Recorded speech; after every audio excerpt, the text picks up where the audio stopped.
A nossa convidada de hoje é a Macaé Evaristo. A Macaé atualmente, ela é secretária da Secretaria de Educação Continuada, Alfabetização, Diversidade e Inclusão. Evidentemente, essa secretaria faz parte da gestão federal, né? Ela está em Brasília, mas a Macaé tem uma história na área de educação que nós vamos recuperar aqui rapidamente para não roubar o tempo dela, que ela vai precisar de mais desse tempo. Então, a Macaé é professora da Rede Municipal de PBH e na Rede Municipal ela fez todo tipo de produção, né? Tudo que se entende na área, ela conseguiu atuar.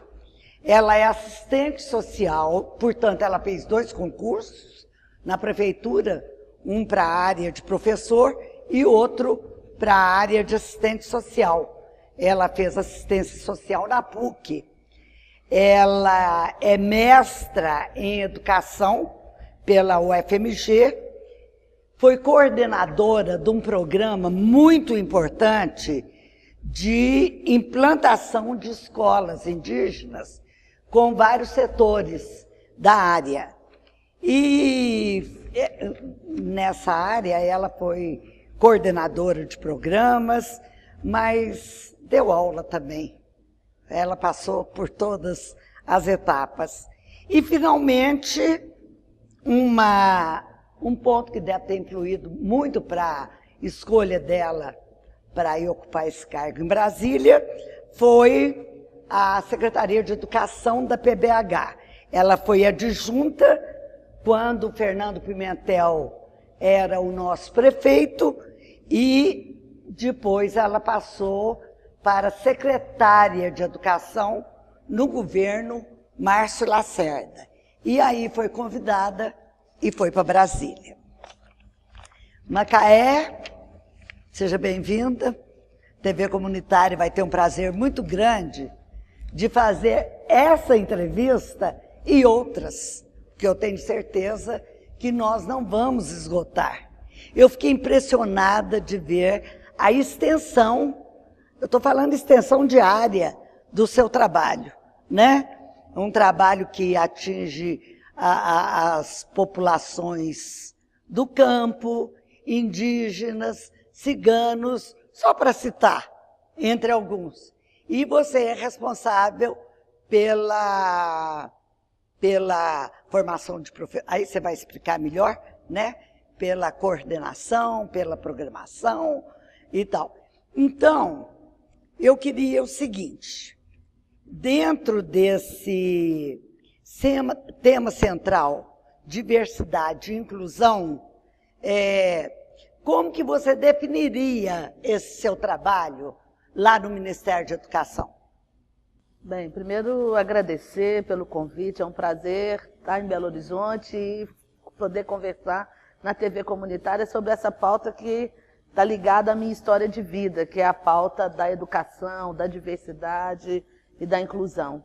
A secretaria que eu coordeno no Ministério da Educação é uma secretaria na história da educação brasileira, no âmbito do Ministério, é uma secretaria bastante jovem.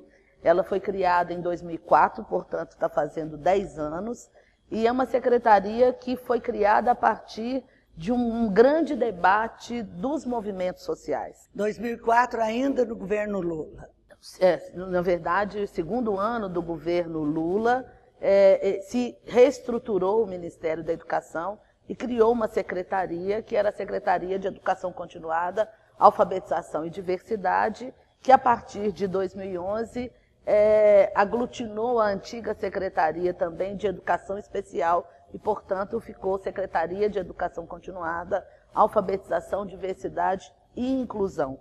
Hoje, essa secretaria, ela tem, eu falo, são 5 diretorias e, supostamente, 13 temáticas, mas acho que à medida que nós fomos conversando, você vai perceber que essas temáticas elas têm vários desdobramentos.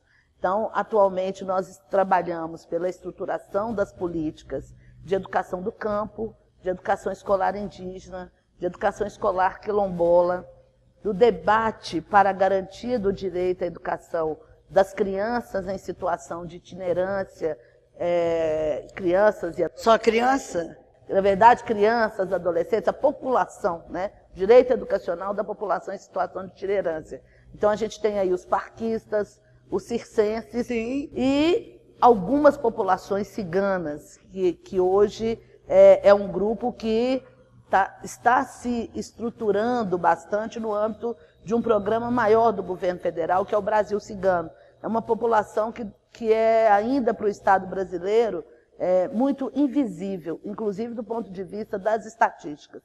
Ainda na CECADI, nós trabalhamos com a agenda de direitos humanos. Bom, vamos traduzir a CECADI, porque nós já falamos nela, mas só para o pessoal identificar sempre que você se referir. CECADI é a sigla. A sigla da sua secretaria. Que significa, então, Secretaria de Educação Continuada, Alfabetização, Diversidade e Inclusão. Então, isso tudo, a partir de agora, nós vamos estar chamando de CECADI. De CECADI. E trabalhamos com políticas de educação de jovens e adultos, para a juventude, direitos humanos. Mas mesmo a criança e a juventude que estão em escolaridade normal, que estão nas escolas? Sim, nós temos uma agenda transversal, porque eu quero dar um exemplo. Quando nós falamos da garantia do direito à educação, e eu acho que isso é muito forte hoje na sociedade brasileira, nós atingimos um grande percentual de cobertura educacional. Avançamos nas taxas de escolarização, mas nós ainda temos crianças fora da escola. Quem são as crianças que estão fora da escola? Em sua maioria são crianças indígenas. São as crianças em algumas regiões do Brasil, do campo brasileiro, crianças ciganas, que muitas vezes, pela situação de itinerância, elas não conseguem garantir a sua matrícula. Uma criança que a família ela migra no país, né? E aí não é bem o conceito de migração, quer dizer, isso é da cultura desse povo, né? De mudar de lugar, de mudar de localidade.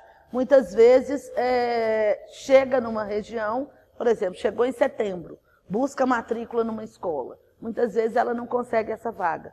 O Conselho Nacional, nessa questão, fez uma diretriz de orientação ao sistema de ensino, que é a garantia da matrícula a qualquer tempo do ano letivo. É muito importante para nós conseguirmos alcançar esse percentual, que é pequeno, 2% da população das crianças de 6 a 10, 12 anos, que estão fora da escola.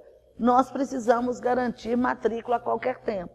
E cada vez mais interiorizar a educação básica brasileira. Então, o debate da educação do campo hoje é um debate também muito forte dentro da CECADI. A presidente Dilma acabou de homologar uma lei que propõe, na verdade, né, exige que um gestor de qualquer sistema de ensino, se ele for fechar uma escola do campo, uma escola indígena ou uma escola quilombola, ele precisa ouvir os conselhos de educação, ou o conselho municipal, o conselho estadual, e ouvir as comunidades, porque é preciso que o fechamento de uma escola seja precedido de um diagnóstico da situação local e da garantia de que as crianças, os jovens daquela localidade não vão ficar sem atendimento. Olha, eu não posso deixar de pensar, e era isso que eu estava pensando aqui agora, como que foi importante a chegada do Lula e depois da continuação da Dilma, né? Porque me parece que essas populações estavam todas mais ou menos abandonadas, né? É um resgate de quase os 500 anos que nós temos da nossa... Além de ter que lutar contra a colonização do europeu, nós ainda temos que criar as condições, né, de integração desse povo todo. Ou eu estou enganada? Não, são inúmeros desafios. Eu penso que tem alguns pontos que, para a CECADI, elas são fundamentais. Primeiro, combater qualquer tipo de desigualdade educacional que ela esteja assentada sobre critérios de hierarquia relacionados à condição física, motora, sensorial. Por isso, nós dependemos da inclusão de estudantes com deficiência, transtornos globais do desenvolvimento, altas habilidades. Queremos construir no país um sistema educacional inclusivo que garanta a qualquer pessoa, independente da sua condição física, ter garantia do seu acesso à educação. Nós lutamos contra o racismo. A sociedade brasileira, ela se organizou e se estruturou a partir do racismo. E, portanto, ela tornou desiguais. Eu falo que a desigualdade ela foi construída. Nós temos coletivos, nós temos populações no nosso país que foram construídas como desiguais. Não é porque não tem competência, não tem inteligência, não consegue aprender. Pelo contrário, foi construída essa desigualdade. Essas questões, elas falam muito comigo, Caia, porque eu venho de uma família do interior de Minas. A minha mãe fez ensino médio, mas a minha mãe, para estudar, os meus avós tiveram muita dificuldade, porque as escolas mineiras e escolas particulares naquele momento não aceitavam matrícula de pessoas negras. E isso não está longe, né? Isso não tem assim tanto tempo. E nós lutamos hoje para garantir que dentro das escolas, porque a gente teve uma grande luta pelo acesso à educação, mas nós queremos lutar pela permanência e pela aprendizagem. E o racismo, ele coloca as pessoas em situação de desigualdade. Então, às vezes, a gente faz a matrícula, mas a gente constrói mecanismos internos, mecanismos e práticas de exclusão na inclusão. A gente põe para dentro, mas constrói mecanismos para que essas crianças fiquem fora, né? Mais uma vez. Então, a nossa secretaria ela tem trabalhado pela implementação de história e cultura afro-brasileira das escolas, de história e cultura das populações indígenas. O primeiro passo para romper com o preconceito é a gente conhecer, né? Então, é preciso que a gente, cada vez mais na educação brasileira, nas nossas escolas, a gente trabalhe para que a história dessas populações sejam conhecidas. A história do campo brasileiro, da diversidade de campo, porque quando a gente fala de educação do campo, nós estamos falando de ribeirinhos. É um universo, né? De pescadores, nós estamos falando de populações extrativistas, nós estamos falando de populações quilombolas. E temos que conhecer a história. A população cigana, por exemplo, que hoje, no Brasil, nós temos uma pesquisa do IBGE, que chama MUNIC, que identifica municípios que têm ou espaços reservados para acampamentos ciganos ou têm programas para a população cigana. Mas num universo de mais de 5.000 municípios, nós não temos 50 municípios no Brasil que desenvolvem políticas para essa população. Mas os povos ciganos estão no Brasil, né? A gente encontra com eles em todos os municípios, mas nós não estamos preocupados e muitas vezes não identificamos o preconceito que essas populações sofrem. Pois é. Nós já vamos fazer o nosso intervalo e eu já queria deixar uma pergunta aqui. Já que você deu o exemplo dos quilombolas, eu quero ficar lá para a gente poder... Quer dizer, além da fuga do preconceito que a meninada deve ter que fazer, né, quando se trata de evasão, ainda tem todo o domínio da situação econômica, tal.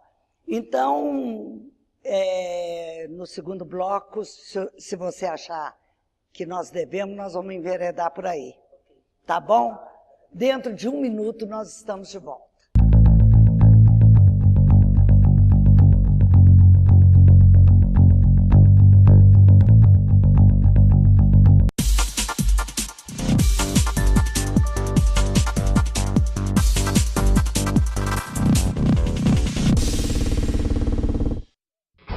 Campeões preparados para derrubar adversários e que sabem como ninguém o que fazer em meio a uma confusão na rua.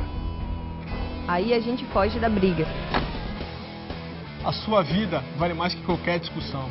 No Brasil, milhares de pessoas são mortas por impulso. Conte até 10. A raiva passa, a vida fica. Paz, essa é a atitude.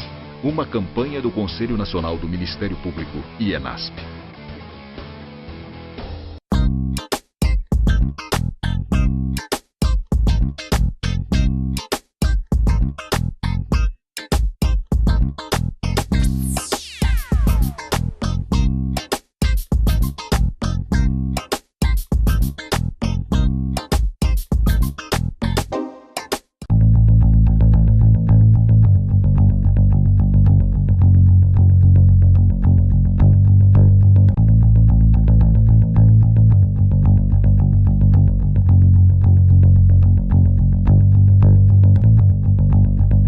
Bem, a nossa convidada de hoje é a Macaé Evaristo. Ela é secretária da Secretaria de Educação Continuada, Alfabetização, Diversidade e Inclusão do Governo Federal, do Ministério da Educação, evidentemente. A Macaé foi professora da rede municipal, né, PBH. Ela é assistente social, também concursada da BH, formou na PUC e fez o mestrado em educação na UFMG. Ela foi coordenadora, por ter tido essa experiência muito profundamente, ela foi coordenadora do Programa de Implantação de Escolas Indígenas e com outros gestores da área, né? E, finalmente, ela foi secretária de Educação da PBH, como adjunta no governo do Pimentel, Fernando Pimentel, e secretária de Educação no governo do Márcio Lacerda. Macaé, quando você estava falando para mim sobre citando a questão dos quilombolas, aí me ocorreu uma questão que, além da meninada estar tendo que desconstruir o preconceito, eles ainda lutam com condições sociais e econômicas muito diferenciadas da escola, entre aspas, normal, né? Então, eu queria que você comentasse um pouquinho isso, porque eu acho que essa situação vai se repetir em relação aos indígenas, em relação aos superdotados, aos portadores de deficiência, aos ciganos, aos circos, né? Eu acho que é mais ou menos uma questão que aborda toda a universidade desse espaço que você coordena. Fala um pouquinho disso para nós. Bom, Caiafa, acho que o que a gente defende é, primeiro, a educação pública. Eu acho que se a gente quiser superar as desigualdades sociais que nós temos no país, nós precisamos fazer isso, e o grande instrumento é uma educação pública de qualidade, que seja eficiente, mas mais do que tudo, né, que seja democrática. Uma escola que dê conta de relacionar com as diferenças, eu poderia dizer assim, e construir políticas afirmativas que garanta para cada uma dessas pessoas a possibilidade de fato, né, de se transformar e de transformar a sua vida. No Ministério da Educação, nós temos investido em algumas ações bastante estruturantes, porque o Ministério ele não faz a gestão da educação infantil, do ensino fundamental e do ensino médio, mas ele atua em regime de colaboração com estados e municípios. Então, hoje, nós temos uma preocupação muito forte com a questão da infraestrutura das escolas, da melhoria da infraestrutura. Como o Estado brasileiro, durante muito tempo, né, ele olhou para aquelas classes, eu vou dizer, de maior poder econômico, quando a gente olha para as escolas que atendem a esses grupos, o que a gente percebe que são escolas que, do ponto de vista da infraestrutura, são aquelas mais precárias, né? Então, portanto, nós precisamos melhorar a infraestrutura das escolas do campo, das escolas que estão em terra indígena. Melhorar a estrutura, em muitos casos, significa construir escolas, né? Portanto, nós temos uma política de financiamento para estados e municípios que querem construir escolas, novas escolas, substituir, porque muitas vezes a escola que existe foi uma escola que foi feita na casa de farinha, não é? Ou uma escola que é feita, às vezes, cedida de um espaço, do alpendre, né? Vamos pensar assim, de uma casa.